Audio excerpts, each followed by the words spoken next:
Shalom, shalom, bien-aimé. Je crois par la grâce de Dieu que tu vas bien ce matin et que le Seigneur t'a fortifié durant cette semaine et que véritablement il te fortifie encore pour cette fin d'année jusqu'à la nouvelle année. Tu es dans ses bras et il prend bien soin de toi, je le crois, au nom de Jésus. Je voudrais dire sur ta vie encore que tu es béni à ton arrivée, tu es béni à ton départ, le fruit de tes entrailles est béni. L'Éternel a ordonné à la bénédiction d'être avec toi et tu prospères à tous égards. Tu prospères à tous égards comme prospère l'état de ton âme. Tes entreprises sont fructueuses pour cette année à venir et la grâce de Dieu surabonde dans ta vie au nom de Jésus. Si l'ennemi sort contre toi par un chemin, je déclare qu'il s'enfuira par sept au nom de Jésus. Selon qu'il est écrit, tu es béni de toutes les bénédictions dans les lieux célestes. En Christ, bien-aimé, sois béni, béni, béni au nom de Jésus. Amen. Amen.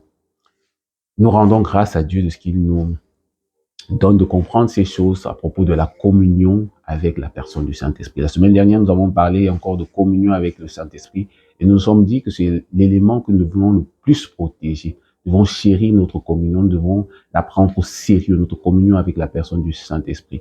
Parce que la communion a la capacité de créer et de recréer même des choses que nous avions perdues et de l'amener à une dimension supérieure. Nous devons choyer notre communion, nous devons chérir notre communion avec la personne du Saint-Esprit. Et nous avons dit que la communion, c'était simplement la communication. C'était le fait d'entretenir notre intimité avec la personne du Saint-Esprit. En fait, c'était de ça qu'il était question la semaine dernière. Et cette semaine, nous voulons continuer toujours dans la communion avec le Saint-Esprit, mais particulièrement sur un élément qui freine parfois notre communion avec la personne du Saint-Esprit, qui limite souvent notre communion avec la personne du Saint-Esprit. Et cet élément, c'est l'offense. C'est quoi l'offense? C'est tout simplement le fait d'outrager son frère, sa sœur, c'est le fait de blesser son frère, sa sœur, ou encore de créer un dommage à l'endroit de son frère ou de sa sœur. Tout simplement blesser, outrager quelqu'un. Et nous pouvons être victimes des offenses, ou bien encore nous pouvons offenser quelqu'un. Dans l'un des deux cas, je crois que toi et moi, nous avons été déjà victimes, ou encore nous avons offensé quelqu'un. Quelle que soit ta situation, je crois que tu as déjà offensé quelqu'un, ou bien tu as déjà aussi été offensé par quelqu'un. Mais toujours est-il que dans cette petite vidéo, je voudrais en fait te montrer à quel point l'offense peut être dangereuse. Parce qu'en fait, c'est un élément que l'ennemi, le diable utilise en fait pour mettre les bien-aimés dans des prisons spirituelles. En fait, l'ennemi se sert de l'offense pour nous positionner ou bien pour nous enfermer dans des prisons. Et le simple fait de se laisser prospérer l'offense au-dedans de nous donne à l'ennemi la possibilité non seulement de fermer des bien-aimés dans des prisons, mais aussi même de nous emprisonner à notre tour. Donc, ce matin, j'aimerais que pour nous éclairer un peu sur ce fait, nous allons lire tout simplement le texte de Matthieu 5, le verset 24, mais nous pouvons le lire de 23 à 26, mais nous allons directement au verset 24, au verset 25, autant pour moi.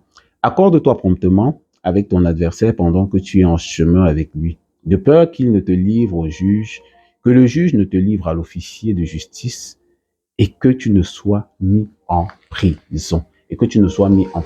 Donc le verset 25 nous fait comprendre, nous dit en fait que nous devons nous accorder avec notre adversaire rapidement, promptement, de peur qu'il ne nous livre au juge, que le juge ne nous livre à l'officier de justice et que nous soyons mis en prison.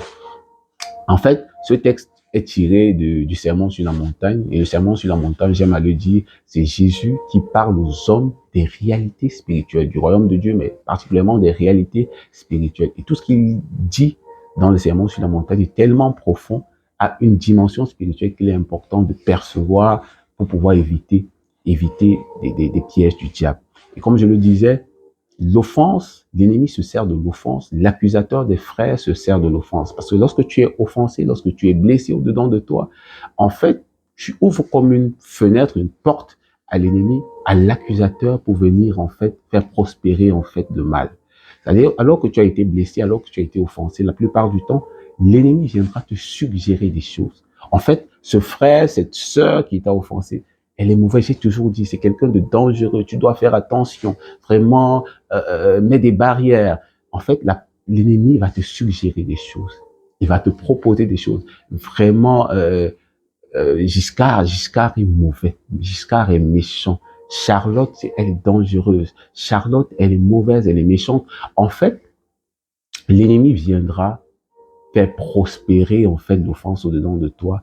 En fait, sachant que lorsque toi, tu vas ouvrir la bouche et murmurer contre cette personne au-dedans de toi. En fait, lorsque tu vas commencer à murmurer contre cette personne, ce que tu seras en train de faire sans t'en rendre compte parfois, c'est que tu vas porter le problème devant le juge. Le juge te juge. Et le juge, lui, lorsque les situations arrivent devant lui, il tranche selon la loi. Il tranche selon la loi. Et lorsqu'il va regarder la situation, est-ce que tel l'a réellement offensé? Ou bien, est-ce que cet homme s'est irrité contre son épouse? Lorsque on vérifie, on se rend compte effectivement, il s'est irrité contre son épouse. Quelle est la sanction d'un homme qui s'irrite contre son épouse? On dit 2 ans de prison. On appelle l'officier. L'officier nous emmène en prison pour 2 ans. Est-ce que cette femme a manqué de respect à son mari? Et effectivement, donc là où il est en train de murmurer là, effectivement, elle lui a manqué de respect. Ok, quelle est la sanction pour une épouse qui manque de respect à son mari? 2 ans de prison. On te prend, on te met en prison. Un frère qui a offensé sa sœur, peut-être qu'il lui a dit raka, peut-être tu es folle. En fait, on nous dit l'ascension de celui-là qui a dit raka à son frère ou à sa sœur, c'est la GN. Quelle est l'ascension? 10 ans de prison. Chaque on te prend, on te met en prison pour 10 ans. En fait, ce que j'essaye de dire ici, c'est que lorsque tu es offensé, l'ennemi, c'est comme si tu ouvrais une brèche à l'ennemi pour venir te suggérer des choses. Et lorsque tu te mets à murmurer, ce que tu fais, c'est que tu es en train de porter ton problème devant le juge. Et lorsque le problème arrive devant le juste juge, il s'appuie sur la loi pour trancher. Mais la plupart du temps, lorsqu'il s'appuie sur la loi pour trancher, nous serons à 90% ou à 100% coupables de quelque chose. Parce qu'en réalité, nous avons toujours fléchi quelque part. Donc, nous serons coupables. Et lorsque il s'est avéré que nous sommes coupables, ce qui va se passer, c'est qu'on va nous prendre et on va nous emmener en prison. Et c'est de cette façon que parfois dans les différents couples, on peut se rendre compte que on veut avancer, mais on n'avance pas. On est limité, on est bloqué, on n'arrive pas à prospérer. Simplement parce que nous sommes dans des prisons spirituelles. Nous sommes dans des prisons simplement parce que nous avons cru que c'était une affaire de j'ai raison, j'ai raison, j'ai raison. Or, ce n'est pas une affaire de raison, c'est une affaire d'obéissance. Parce que soit tu marches selon ce que Dieu dit, soit l'ennemi va se jouer de toi et il va te mettre dans des prisons. C'est comme ça que des hommes ont mis leurs femmes en prison, les femmes ont mis leurs maris en prison et on est bloqué, on est limité, on ne peut pas avancer. Pourquoi?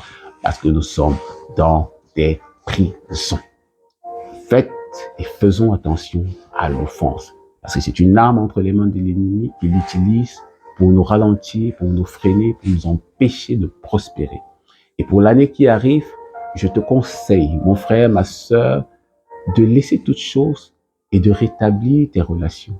Là où hier, quelqu'un t'a offensé, là où hier, toi, tu as été sujet à offenser les autres, à demander pardon, à rétablir toutes choses pour que l'année commence dans de très bonnes conditions. Pourquoi? Parce que enfermé dans une prison, il a dit promptement, rapidement, arrange-toi pour te réconcilier promptement avec quelqu'un avec qui tu es, je vais dire quoi, dans des problèmes, entre autres. Arrange-toi, le verset 25 nous dit, promptement réconcilie-toi. Donc, autant que possible, je voudrais t'encourager à te réconcilier. Parce que dans des familles aujourd'hui, c'est terrible à quel point l'offense a créé la zizanie dans des familles. Et les gens sont incapables de se pardonner. Et c'est comme ça que des familles volent en éclats et l'ennemi est tout simplement heureux. Parce que c'est son objectif, c'est son désir de voir des familles terrassées et écrasées. Donc, si tu m'entends, si tu m'écoutes ce matin, je voudrais t'encourager pour, avant que l'année 2024 ne commence, à te repentir et à demander véritablement à ces personnes que tu as offensées ou qui t'ont offensé pardon. À te repentir premièrement devant Dieu parce qu'en réalité, tu as laissé prospérer l'offense au-dedans de toi et tu as donné accès à l'ennemi pour faire avancer son royaume.